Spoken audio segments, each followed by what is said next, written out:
Kalau dia kemudian tadi ya, melepaskan diri dari dari kontrolnya Jokowi. Masa iya sih bang, seorang militer mantan Danjen Kopassus bisa dikontrol sama seorang sipil pula? Makanya militer tuh apa sih? Manusia kan? Iya tapi Manusia kan? okay. Bisa salah, bisa takut. Kita susah. Kenapa bilang susah? Sebetulnya negara ini amburadul ini juga. Yang saya katakan prestasi ini kita bisa surplus produksi Februari, Maret, April, Mei. Yang Menteri Pertanian tidak sedikit jasanya Pak Jokowi sebagai Presiden. Benar Menteri Pertanian? Sekali lagi ini saya bukan ngolor untuk apa, ya kan? Beliau udah di Solo, ya kan? Tapi saya harus katakan, saya mau katakan, alih kekuasaan, transisi yang baik, ya. Pendahulu mendukung pengganti, serah terima yang baik, kita akan maju. Makanya saya katakan, pembangunan bangsa, perjalanan bangsa itu adalah sebuah usaha panjang. Kita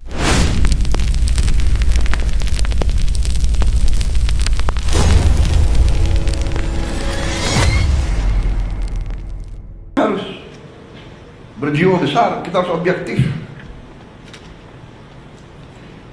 Kita bisa lancar begini, kita bisa bagus begini karena transisi pemerintahan berjalan dengan lancar, dengan baik. Saya dibilang apa itu? Presiden boneka, saya dikendalikan oleh Pak Jokowi. Ya, seolah Pak Jokowi tiap malam telepon saya. Saya katakan itu tidak benar.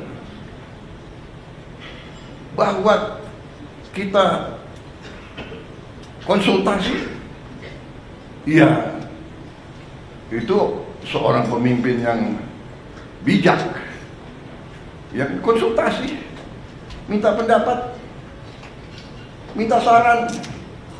Beliau 10 tahun berkuasa.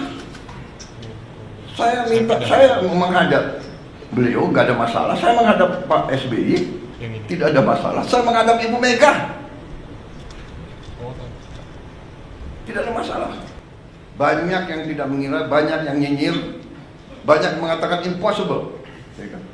Nah itulah kita buktikan dengan niat baik, dengan tekad, dengan menggunakan rumus-rumus yang benar.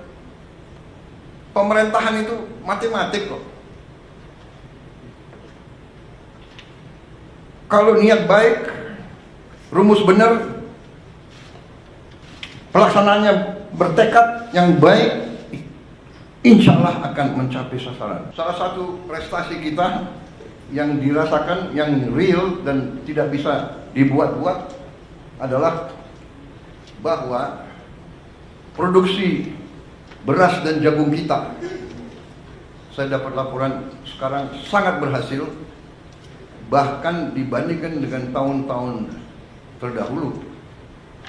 Produksi kita cukup bisa dikatakan tertinggi. Saya dari Sumatera Selatan. Hasil di Sumatera Selatan produksi berasnya yang tiap tahun berkisar 3 juta ton. Tahun ini mereka yakini akan mencapai 4 juta ton. Artinya apa? Peningkatan 25%. Saya kira di seluruh dunia ini salah satu prestasi. Dan kita harus mengakui kalau kita berbuat baik, jangan kita rendah diri. Ini prestasi kita. Kemudian serapan pemerintah, yaitu jumlah tonase beras yang sekarang berada di tangan pemerintah saya dapat laporan adalah tertinggi sepanjang sejarah NKRI.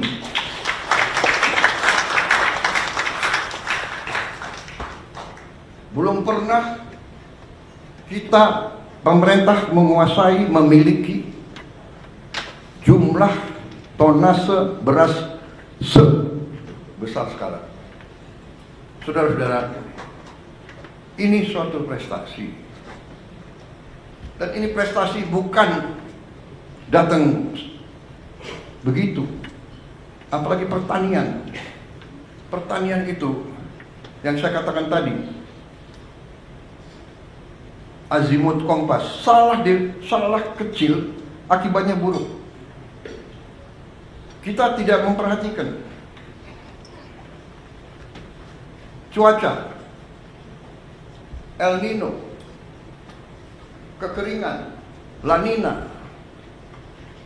Kita tidak perhatikan krisis pangan. Tapi alhamdulillah pejabat-pejabat kita mengerti, mampu. Saya suka muji-muji, tidak, tapi saya ya namanya kepala sekolah, kalau ada ya kan, ada yang berprestasi, saya harus kasih tahu prestasi, benar nggak? Jadi dalam hari ini saya lihat tim pangan, Menteri Pertanian dan timnya, Menko, semua fokus. Untung aja Menteri Pertanian ada di Jakarta hari ini, hadir. Biasanya saya cari, nggak ada. Di mana? Kalimantan Barat, di mana? Jambi, di mana? Duanya, menteri dan wakil menteri, udah hitam sekali. Berarti ini menteri dan wakil menteri mana benar-benar bekerja.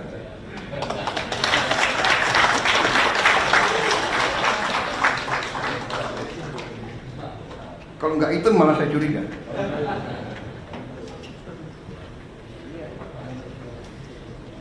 Akhirnya Pak Natalius Pigai pengen jadi Menteri Pertanian. Iya, nggak usah. Jadi ruang AC aja masih.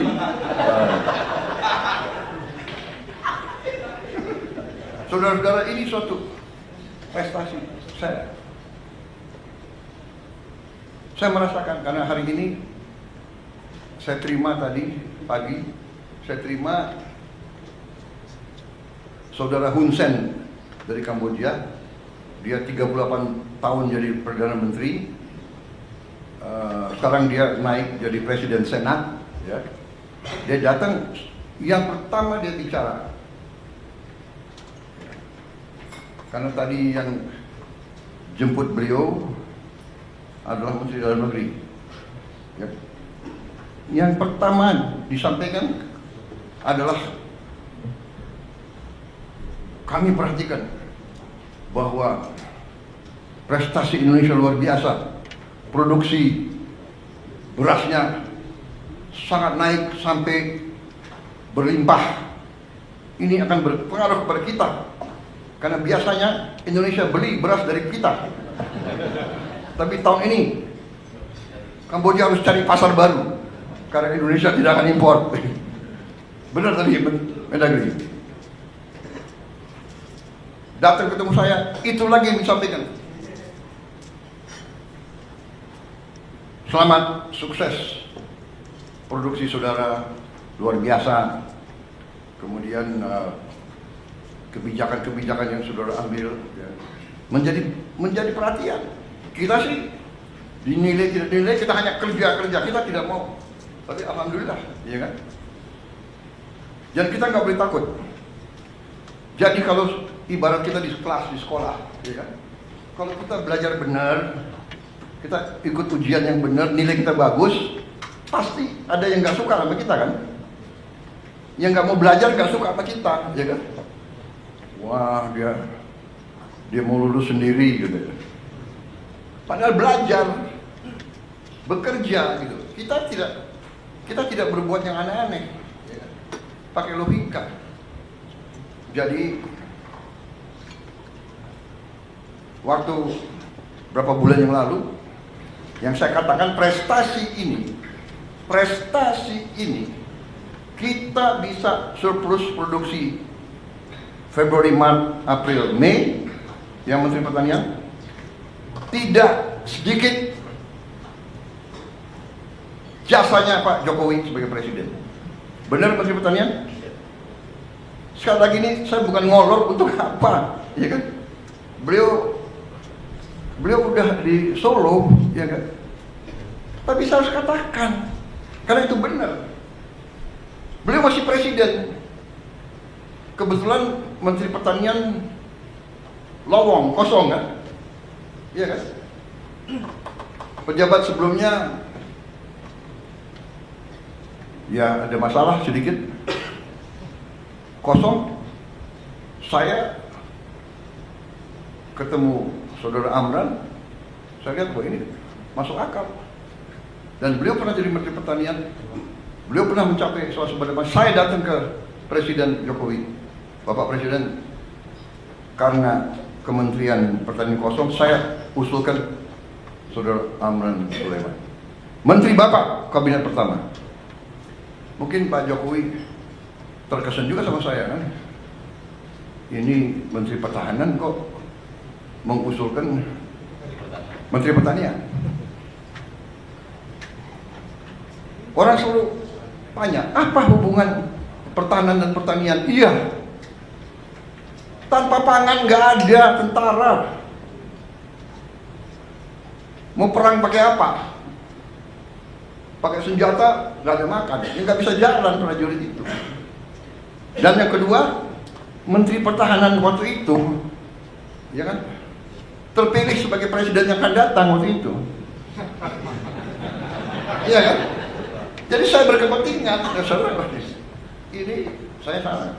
Pak Jokowi, dalam hati Pak Jokowi berpikir pasti begini. Nanti Mas Gibran tanya beliau, tanya Bapak. Ini Menhan saya kan ketua Gerindra. Kenapa nggak usulkan kader Gerindra? Nah, karena saudara-saudara, ini saya ajak. Karena kalau udah urusan negara, bangsa dan rakyat, partai harus kedua. Partai harus kedua. Saya pun dari partai-partai yang ada, saya selalu minta, Anda silakan, tapi saya minta yang saudara ajukan yang terbaik, yang capable. Konsensus kita adalah seperti itu. Benar Pak Zul? Benar Pak Ketua Golkar? Benar kan? Mas Ahaye benar? Caimin? Silakan. Tapi saya minta yang terbaik. You yakin? Saya terima. Alhamdulillah. Jadi saudara-saudara, akhirnya Pak Jokowi terima, beliau dilantik, dan kita lihat masalah, beliau lihat masalah, kita datang lagi ke Pak Jokowi. Saya ingat berapa kali saya didampingi Panglima TNI dan Kapolri. Kenapa? Panglima TNI dan Kapolri ikut urus pangan, karena pangan adalah sumber dari sebuah negara. Kalau pangan tidak aman, negara tidak aman. Dan mereka sadar kalau tidak aman, yang pusing tentara dan polisi. Saya datang didampingi Panglima TNI, Kapolri, Menteri Pertanian, Menteri Keuangan, minta dana tambahan untuk apa? Mengatasi kekeringan. Dan cara mengatasi kekeringannya apa? Sangat sederhana. Ternyata Menteri Pertanian mengatakan, Pak, ini kalau tidak ada air kita nggak bisa. Tapi Pak, ada jalan keluar. Kenapa? Karena di Indonesia banyak sungai yang tidak pernah kering. Di Jawa Timur Kali Berantas, di Jawa Tengah Bengawan Solo, di Jawa Timur Citarum, di Jawa Barat Citarum, di Jambi, di Riau, di Sumatera Selatan, di Kalimantan. Luar biasa itu sungai-sungai. Yang besar kuncinya adalah pompa. Waktu itu kita cari uang untuk 80.000 pompa yang harus kita adakan sebelum musim tanam. Ya setengah mati waktu itu. Sudah dapat itu, saya nggak tahu Menteri Pertanian silapnya kayak apa, ya kan? Uang dari mana beliau alihkan? Kita berhasil datangkan sekian puluh ribu pompa. Yang pasang siapa? Yang terpaksa kita minta lagi dari TNI, dari Polri, bantu. Akhirnya, alhamdulillah, sekarang kita aman karena tindakan sekian bulan yang lalu, sekian tahun lalu. Jadi sekali lagi saudara-saudara, saya mau katakan, alih kekuasaan, transisi yang baik, ya, pendahulu mendukung pengganti, serah terima yang baik, kita akan maju. Makanya saya katakan, pembangunan bangsa, perjalanan bangsa itu adalah sebuah usaha panjang. Karena itu saya mengajak kita menghadapi paradigma baru, bahwa untuk rakyat, kalau sudah kepentingan rakyat dan bangsa, semua pemimpin harus bisa kerjasama. Dan kabinet paripurna hari ini adalah di mana saya mengatakan terima kasih kepada semua anggota Kabinet Merah Putih. Kita telah buktikan 6 bulan pertama, kita buktikan kerjasama kita baik, teamwork kita baik. Di sana sini ada keseleo, wajar.